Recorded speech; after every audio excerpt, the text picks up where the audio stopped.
Hi guys, Erin here. Today I'm going to be talking about a few book recommendations instead of a few book reviews. So, the first series that I have to recommend for the younger audiences is a series of unfortunate events by Lemony Snicket.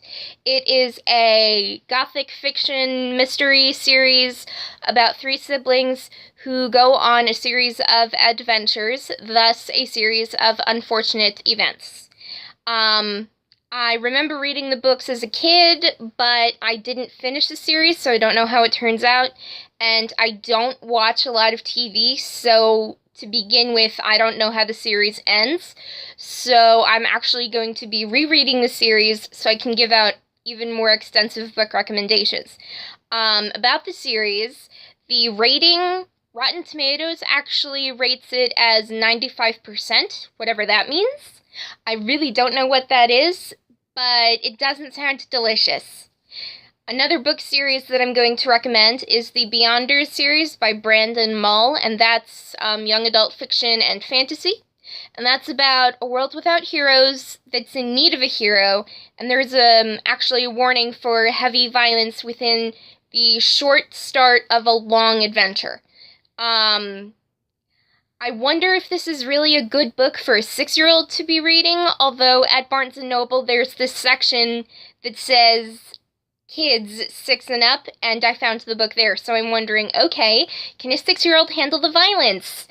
But then again, I was kind of a 6-year-old who could deal with the violence anyway, because instead of playing Barbie Goes to a fashion show, I played Barbie Goes to Middle-earth to defeat giant Uruk-hai rangers, and the memory is actually quite vivid because I used my brother's G.I. Joes as the orc creatures. Anyway, about the Beyonders series, Common Sense Media rates it a 3 out of 5, so it's a little iffy on the reviews, so it's like some good, some bad. So anyway, I want to read it just to see what I would think of it, so I'm really getting into that. And then another series, there's Brother Band by John Flanagan.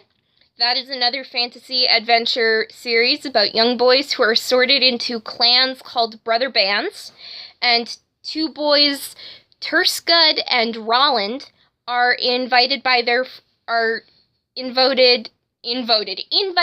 voted in by their friends and supporters, and then there's this other guy, Hal, and some other boys who aren't wanted in the brother band, so they make another team, and then training starts, and then the adventure finally begins! So, again, with Common Sense Media, they rate it a 5 out of 5, so I'm definitely going to be reading the series to my children eventually. And no, I am not pregnant. Anyway, there's also City of Ember, which was one of my favorite series as a kid. It's a dystopian science fiction series set in a post-apocalyptic world where the humans have gone underground, so it's a true City of Ember, but then the lights start going out unexpectedly and uncontrollably, so the humans will have to go to the surface of the world again. Barnes & Noble, the site actually rates it a 4.4 out of 5, which is greatly placed because I absolutely loved the series as a kid. And then the final series that I have to recommend is The Giver by Lois Lowry. Now, I actually read the series in 8th grade, so a little over 10 years ago. So I'm a little iffy on remembering all the scenes, but it's a dystopian science fiction novel again. I can't go wrong with that. Nobody can go wrong with science fiction. But I am the type of person to prefer Star Trek over Star Wars because, well, I met Nichelle Nichols, spoke to William Shatner, and then had a crush on Leonard Nimoy's character of Spock for 18 years of my life. So, anyway, back to the story. In The Giver by Lois Lowry, it's about a world without color or individuality or uniqueness, and then everyone's chosen for a job. And the main character, he's chosen to be the giver, so he's the giver of information. But instead of giving that information to everyone else, there's the person previously who gives him the information about what the world was like before it became all black and white. So will he keep silent on the past, or will he restore the past?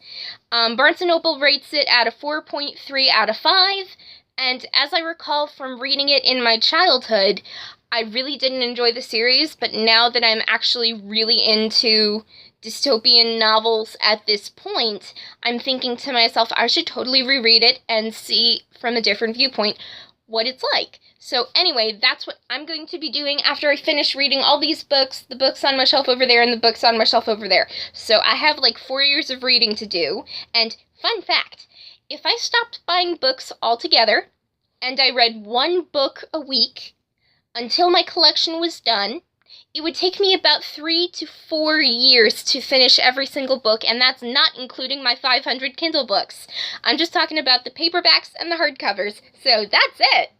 So that's really interesting. So anyway, those are a few of my childhood recommendations for readers like you. I hope you enjoyed this video. Like, subscribe, comment, do your thing, and have a good day, everyone, and enjoy reading.